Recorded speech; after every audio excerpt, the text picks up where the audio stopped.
હાલ એક મહત્વના સમાચાર સામે આવી રહ્યા છે। દાહોદમાં લગ્ન પ્રસંગમાં ફૂડ પોઈઝનિંગની ઘટના। અબલોડ ગામે ભરત રાઠોડના ઘરે લગ્ન પ્રસંગના કાર્યક્રમમાં બની ઘટના। લગ્ન પ્રસંગના જમણમાં 1000 જેટલા લોકોને આમંત્રણ હતું। 11 વાગ્યાની આસપાસ 250 થી વધુ લોકોને ફૂડ પોઈઝનિંગ થતા હોસ્પિટલ ખસેડાયા। કેટલાક ગંભીર લોકોને દાહોદના ઝાયડસ હોસ્પિટલ ખસેડાયા। ફૂડ પોઈઝનિંગનો ભોગ બનેલ કેટલાક લોકોને ગામના હોસ્પિટલમાં સારવાર આપવામાં આવી।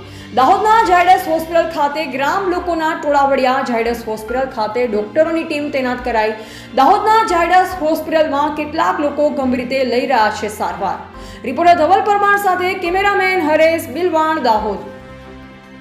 આજરોજ અમારા અબલોડ ગામતળ મુકામે એક ઘટના બની જે લગ્ન પ્રસંગના કાર્યક્રમમાં કોઈ કારણોસર ફૂડ પોઈઝનિંગ થયું છે અમારા ગામના તમામ લોકોને, જેમાંથી 200-250 જેવા લોકોની સારવાર અર્થે ઝાયડસ હોસ્પિટલ લાવ્યા છે અને જેમાં ધારાસભ્ય સાહેબને અમે ફોન કર્યો, જે તાત્કાલિક ઘટના સ્થળે દોડી આવી અને અમને ખૂબ જ મદદરૂપ થયેલ છે। અને કેટલા લોકોનું જમણ હતું અને કેટલા લોકોનું પોઈઝનિંગ થયું? 1000 માણસનું હતું, એમાં અત્યાર સુધી 250 માણસનું અમે જાણેલ છે, બાકી બધા આમ ઓકે છે। શું નામ તમારું? જીતેન્દ્ર પંચાલ। હું ઝાયડસ હોસ્પિટલ દાહોદથી ડૉક્ટર રાજીવ ડામોર બોલું છું, આરએમઓ। ગરબાડા નજીક અબલોડ ગામમાં નજીક ગામ તળાવ ફળિયામાં લગ્ન પ્રસંગ હોવાથી ત્યાં જે જમણવાડ હતું તેમાં શાક પૂરી, પનીરનું શાક અને દાળ ભાત અને કેરીનો રસ જેવું ખવડાવવામાં આવેલું હતું।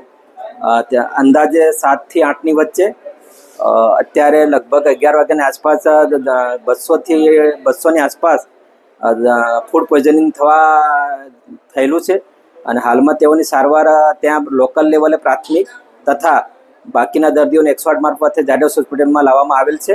હાલ દર્દીઓની સારવાર ઝાયડસ હોસ્પિટલના તમામ ડૉક્ટરોની ટીમ સાથે હાલમાં કરી રહ્યા છે।